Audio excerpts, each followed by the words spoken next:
ఇప్పుడు ఈ వార్త కంటే మొదలు మీకు ఒకటి చూపిస్తా. సో ఇది చదువుదాం ఫస్ట్. ఇది చదివిన తర్వాత మన ప్రియాంక గాంధీ ఏం చెప్తానో చూడు. ఉపాధి హామీ నుంచి అట గాంధీని అవుట్ చేసిరట. శబాష్ శబాష్ శబాష్ శబాష్, నచ్చింది నాకేం ముచ్చట. ఇకపై Viksit Bharat guarantee for Rozgar and Ajeevika mission అట గ్రామీణ్ అని చెప్పేసి పెట్టారు. ఇది ఇంత ముందుకు మహాత్మా గాంధీ కరువు పని అని మనం, ఇక మా భాషలో అయితే కరువు పని మా భాషలో. సో అంతకుముందుకు మన మోహన్ దాస్ కరమ్చంద్ గాంధీ ఉండే. సో ఉపాధి ఏమంటారుగా హామీ పథకంలో మరి ఆయన తీసేసిరట. ఆయన తీసేయడం వల్ల పాపం బాధ అవుతుందంట. నాకైతే సంతోషం అవుతుంది. అసలు ఈ దేశ చరిత్రలకు వెళ్ళి తీసేస్తారా, ఎప్పుడు తీసేస్తారా అని ఎదురుతాను వాస్తవానికి. ఎందుకంటే దొంగ చరిత్రలు రాసి కదా పుస్తకాల్లో. పార్లమెంటులో బిల్లు ప్రవేశపెట్టిన కేంద్రం అంట. బీజేపీ ఎంపీలకు విప్ జారీ చేసిన పార్టీ అట.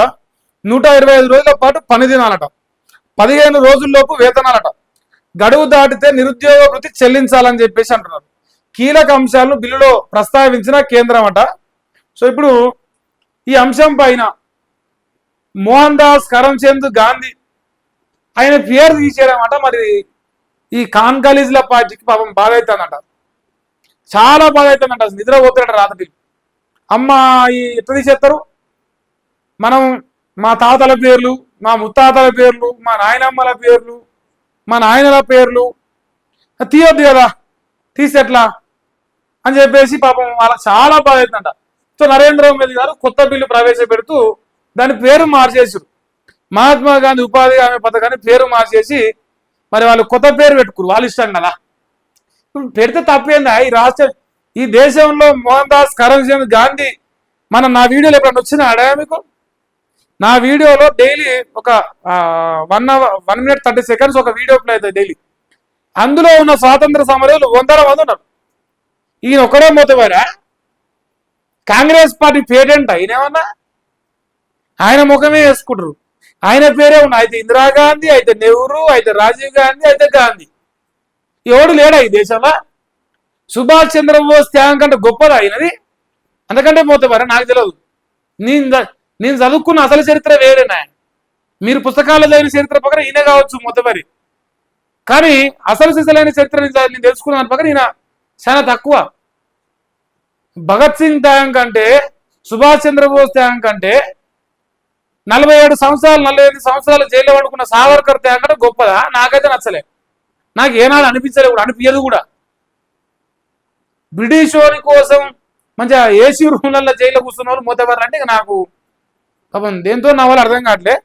మొత్తానికి అయితే ఈయన పేరు తీసేయడం అయితే వాళ్ళకు నిప్పులు జరుగుతారట. ఆ నిప్పులు జరిగేది చూద్దాం. ఇగో గాంధీ అంటే భయం ఎందుకు? మీకెందుకు గాంధీ అంటే భయం చెప్పురి? మీకెందుకు పటేల్ అంటే భయం? మీకెందుకు సుభాష్ చంద్రబోస్ అంటే భయం? మీకెందుకు భగత్ సింగ్ అంటే భయం? ఈ దేశంలో స్వతంత్ర సమరయులు అందరిని ఎందుకు మీరు లైన్లలో రాకుండా అణిసివేసే ప్రయత్నం చేస్తున్నారు చరిత్ర రూపంలో? మీకెందుకు భయం? అంటే మీ ముత్తాతను మూతబారని చెప్పేసి జైల్లో పూలు పెట్టుకున్న తీసుకొచ్చి పనికిమాలను ప్రధానమంత్రి చేసినందుక? ఏమిటికి అంత అంతులేని ప్రయోగం అనిపిస్తాను.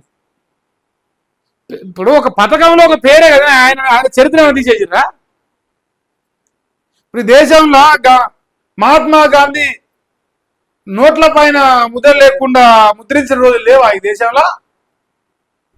ఇంకా అది కూడా జరగాలని కోరుకుంటాను నేను. అది కూడా జరిగితే ఇంకా సత్యనాశ అయిపోతుంది, జరగాలి. ఇక ఉపాధి హామీ పేరు మార్పు లక్ష్యమించి వయనాడు ఎంపీ ప్రియాంక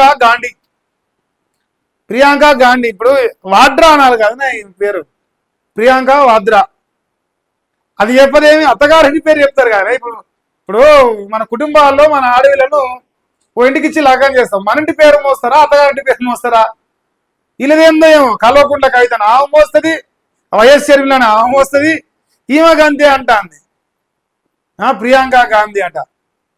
ఆమెనేమో దేవనపల్లి అంటారు, ఇంకా ఆమెదేందో ఆమె తెలియదు షర్మిలమ్మ కానీ ఈమెదేమో వాద్రా. ఇప్పుడు ఈమెకు గాంధీ పేరు తీసేద్దామని భయం అవుతుంది. మీ పక్కనే గాంధీ ఎట్టు వచ్చిందో ఎప్పుడు ఒకసారి చూద్దాం. మీ ముత్తాతల ఇంటి పేర్లు, మీ తాతల ఇంటి పేర్లు ఏమైనా గాంధీలా? నాకు అర్థం కాలే. అంటే మీ పేరులో ఉన్న గాంధీ దేశం మొత్తం ఉండాలనా? ఎందుకంటే ఆ మూతవారి పేరు చెప్పుకొని రాజకీయం చేసి దేశంలో ప్రజల్ని మోసం చేస్తూ మీరు పూటలు తీసుకుంటారు. కాబట్టి మరి మీకు అవసరమేమో ఈ దేశ ప్రజలు ఎంతవరకు కీర్తిస్తారో అంతవరకు కీర్తిస్తారు. అయిపోయింది. ఇక అసలు చరిత్ర ఇప్పుడు బయటపడుతున్నాయి. మీ ముత్తాతలు మంత్రులను పెట్టి మూతవారిని పెట్టి పుస్తకాలు రాపించి మోసం చేసిన చరిత్ర అయిపోయింది. అసలు సిసలైన చరిత్ర పుటలకెళ్ళి వెలికి తీసి మరి ఇలా సమాజంలో యువత తెలుసుకుంటారు. అందుకే గాడ్సే వారసులుగా అవుతాను, గాడ్సే అభిమానులుగా అవుతున్నాం. నా సౌంటోళ్ళు సుత్తమేమో సోషల్ మీడియాలో గాడ్సే వర్సెస్ గాంధీ అని కోరుతాను.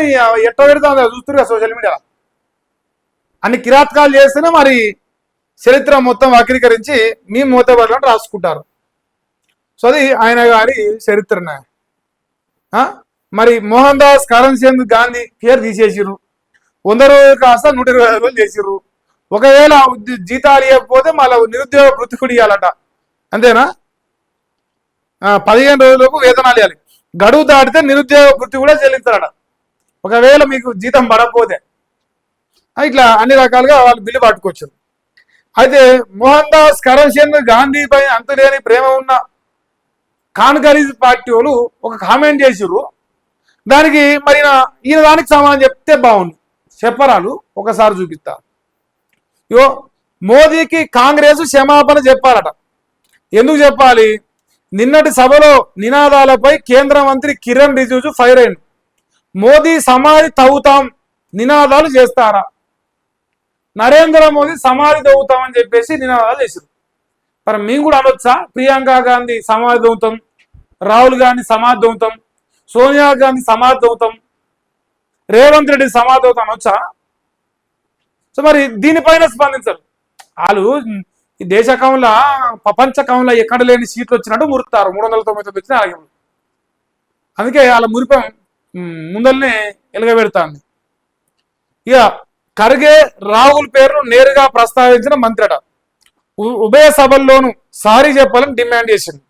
లోక్సభలో నినాదాలు చేసిన బీజేపీ ఎంపీలట. మరి బీజేపీ ఎంపీలందరూ కలిసి నరేంద్ర మోదీ గారికి క్షమాపణ చెప్పాలి, అనుచిత వ్యాఖ్యలు చేసినందుకు అని చెప్పేసి మరి వాళ్ళు డిమాండ్ చేశారు. వాళ్ళు ఎట్లా సిగ్గుదాపిన కాబట్టి వాళ్ళు చెప్పారు. నాకు ఎరక నాకు ఒక క్లారిటీ ఉన్నది ఆ విషయంలో. ఇక మన అన్న ఒక ప్రోగ్రాం ముందరేసుకుండగా నేను మోతబారిని చెప్పేసి హైదరాబాద్ జిహెచ్ఎంసీ 300 డివిజన్లుగా మారుతాను ఒక ప్రోగ్రాం పెట్టుకుంది. ఆ 300 డివిజన్ల ప్రోగ్రాం విచారణ మళ్ళీ వాయిదా పడ్డదంటే పాపం పరిశాన్ రేవంత్ అన్న బాగా దోసుకొని అడ్డొస్తున్నాం మన అందం. ఒకసారి చూడండి. డీలిమిటేషన్ 300 డివిజన్లు 1328 ఫిర్యాదులట. ఆ విభజనలో శాస్త్రీయత లేదంటూ కంప్లైంట్స్ వస్తున్నాయట. జనాభాలోను అసమానతలు, మ్యాపింగ్ లోపం అని ఆరోపణలు వస్తున్నాయట. 19న జిహెచ్ఎంసీ కౌన్సిల్ సమావేశం ఉన్నది. మేయర్ను కలిసిన గ్రేటర్ ఎమ్మెల్యేలట. నెలాఖరు లోపు కొత్త డివిజన్లు ఫైనల్ చేయాలని చెప్పేసి కోరుతారు. సో రేపు 19వ తారీఖు నాడు జిహెచ్ఎంసీ కౌన్సిల్ సమావేశం ఉందంట. జిహెచ్ఎంసీ డివిజన్ల పెంపు వ్యవహారంపై విచారణ రేపటికి వాయిదా పడింది. జిహెచ్ఎంసీ డివిజన్ల పెంపు వ్యవహారంపై విచారణ రేపటికి వాయిదా పడింది. డివిజన్ల పెంపును సవాల్ చేస్తూ వినయ్ కుమార్ అనే వ్యక్తి ఈరోజు హైకోర్టులో పిటిషన్ దాఖలు చేశారు.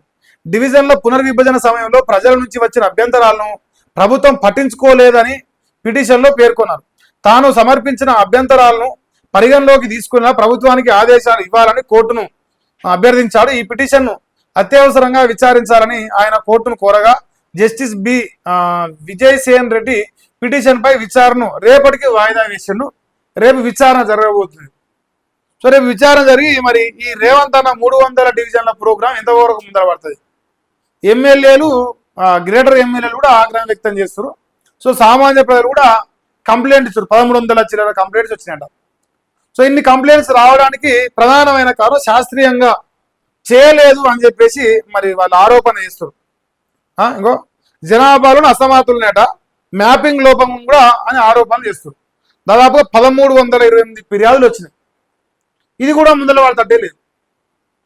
ఇక హైడ్రాఫియర్స్ మన ఇల్లు కొట్టే ప్రోగ్రాం పెట్టుకో, అది బాగా వర్ధిల్లుతున్నది, గొప్ప పేరు తెస్తున్నది అది నీకు.